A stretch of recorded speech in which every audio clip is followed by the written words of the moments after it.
But of course, working from home isn't always that straightforward. We've all sat in on the Zoom meetings or the Teams meetings where it's gone, and everybody's going, "Are you there? Can you hear me?" And it's turning into a bit like a séance. Yeah. I've seen a lot of jokes coming around these days. So some of the things that you can do around that, we're going to explore with Paul Deville, and he's going to talk about how you can use your mobile, about 4G, working from home, bandwidth, and some of the problems and some of the potential solutions. So I'm going to hand over to Paul Deville now. Good afternoon, everybody. Yeah, I could continue that conversation with you guys well into the afternoon about locking down Teams and the reasons why we do it, but I won't do that now. Yeah, a bit of a role reversal for me today. I am actually working from the office, as you might be able to tell by a bit of a different background to normal, and my staff are working from home. So I think a lot of people in my position have realised that working from home, really the novelty does wear off a little bit after time, and it is nice to get out of the four walls and get back to the office and get things done. And of course, when you are working from home, you are using technology that isn't necessarily yours. You're using home broadband, you're using somebody else's phone, possibly. I'm hoping people can see my screen now. Yep, right, okay. Right, so I'm just going to touch on basically remote and flexible working, and just cover the tips, tricks, and some of the misconceptions out there that people actually fall into.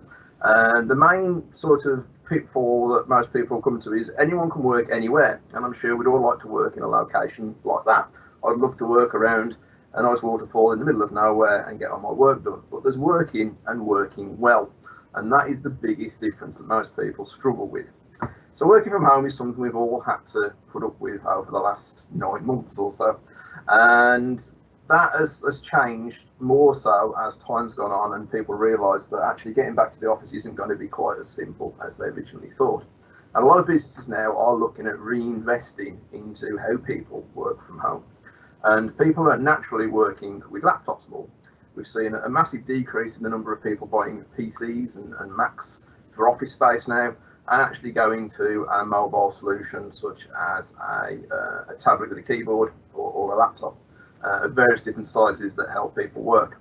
And why do companies now go and do that method is simply because it's more secure if you provide your staff with a laptop that they use for the business rather than using their own device. Simply because you control, as a business owner, the device that your staff are using. But when they are now at home, they naturally suffer with, a Wi-Fi issue, and that's usually down to speed and strength. And the simple way of working that out is that if you're at home and there's 4 other people with you, whether that's kids, partners, you're dividing that bandwidth available to you by 5 people, which means rather than getting 100% of the bandwidth that you're used to, you're now getting 20% of the bandwidth. And that makes a significant difference to the capability of getting your work done. There's also the strength aspect that comes into it, because although you've got a connection, it might not be working at optimum efficiency, simply because your router, which is usually down by the TV or by the front door where your BT socket is, and you're working from a bedroom, the dining room table, or what we're seeing more and more, people working from things in the garden.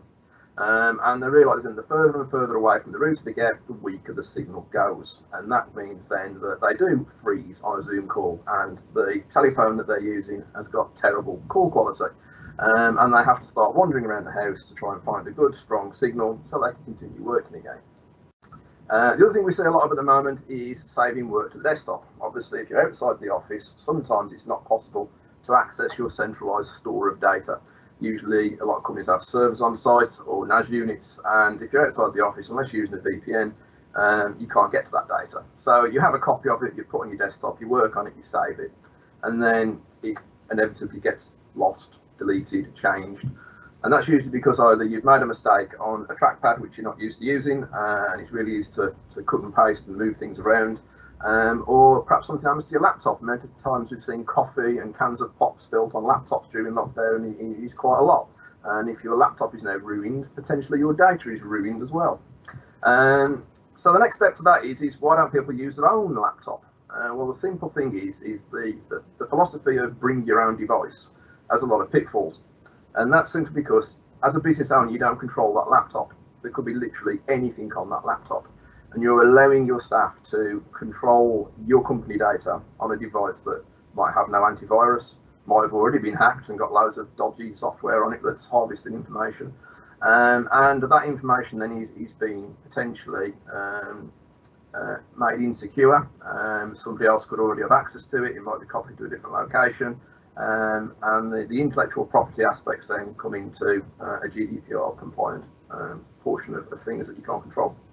So that's one thing we say to a lot of people is don't go down the route of letting people use their own devices, provide them with one. Bandwidth sharing, again, like I mentioned, if there's lots of people in the house, it makes it difficult because your bandwidth constantly falls off. The laptop might not be as strong as a work one. So again, naturally, you're always in that position where you're not getting what you think you are getting. Work from home, again, we're seeing a lot of people now using outdoor buildings, summer houses, converted sheds. We know some people have got converted sheds, they use those quite a lot. Garages, attic conversions are also getting more and more common. Gardens and patios, especially when the weather's better, I don't see that being so much of a common occurrence as we head into winter, but definitely through the summer we've seen more and more people working outside. So one thing that we use a lot at the moment is something called power line adapters. These use the electrics of your house, little plugs that fit in, and you put one by your router and one by where you're working. And it can significantly increase the bandwidth and signal strength that you'll get into your laptop. Ideally, if you can use cabling around the house, great, it's the best way, using Ethernet cables, but it is a little bit more awkward to run a cable without being a trip hazard. You don't particularly want horrible cables strapped to the walls, so a lot of people shy away from an Ethernet cable. But as time goes on, if this becomes more and more common, I can see more and more people actually adapting their houses to be wired so they can get the best speeds all the time.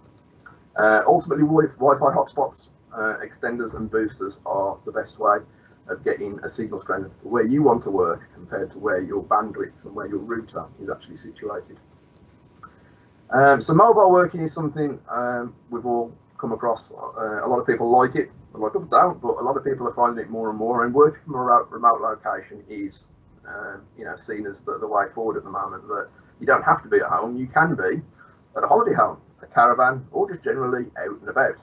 And the wonders of people using mobile phones these days does give you connectivity to get out and connect your mobile to your laptop via tethering. A lot of people have got tethering options on most new mobile phones.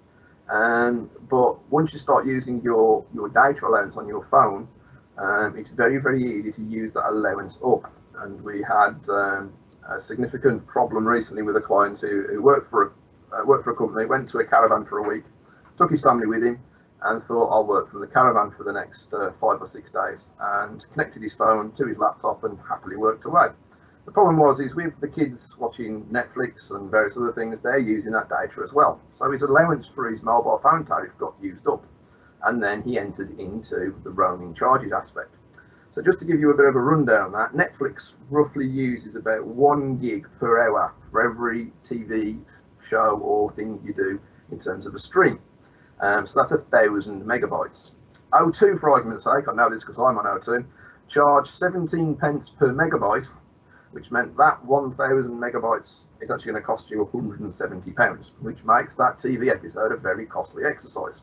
If you was to imagine a movie, for argument's sake, that's around 3 gig of data. So that could potentially cost you £510 once you have exceeded your allowance of data. The clients that we had actually run up a £6,000 phone bill without realising it, because every time that his kids did anything on a laptop, it used his mobile data up. So that's the biggest thing we can tell people at the moment. If you're using a mobile phone and tethering to your 4G, make sure that A, you're on an unlimited data service, and it is actually unlimited, and there's not a terms and conditions applied to that. And if you are limited to the amount of data that you'll use, keep a constant check on how much data you have left available to you, because you'll be very surprised how quickly that can vanish. Again, the biggest thing with mobile working, speed and signals, and it's just, you can't go to the beach and get a brilliant signal. You can't go to the side of a mountain and get a brilliant signal. If you do, the speed is very slow. So actually, how much work can you actually get done? In reality, not a lot, and it doesn't really work. So the mobile working aspect only works if the technology that you've got is working for you. Something else we heard about a couple of weeks ago, a relative of mine went to the Lake District and spent most of the day on the phone doing various different things while walking around. Didn't take a phone charger with them and their battery run out. Oh, okay, wouldn't be a normal problem, but on the way back, flat battery, and inevitably you break down. So you're in the middle of nowhere and you're broken down on the side of the road and your phone doesn't work. So you have to walk about 3 miles to find a pub who can give you a phone to use. So again, if you are out and about and you are using your phone a lot more than normal, especially for data usage, you are going to eat your battery. Always make sure you've got a charge with you, that you can charge it in the car on the way home or something, so you're not left stranded. Simply, because I'm going to bring this to a bit of an earlier close, is when you're working from home, simply remember to check your data allowances and any excess charge you've got. It's really, really easy to go over your allowances. Try Wi-Fi signal speeds around the house, see where it works. The worst thing is you get onto a Zoom call and then realise it doesn't work. If you know where's good already before you start your Zoom call, you look a little bit more professional. It works a lot better for you. It saves a lot of hassle that you've got to keep moving around. Look at signal booster options. Any company with an IT team can help you out. Drop us an email if you're after some advice or guidance, or go and speak to somebody at Currys or PC World that might be able to give you some guidance on what works well around houses.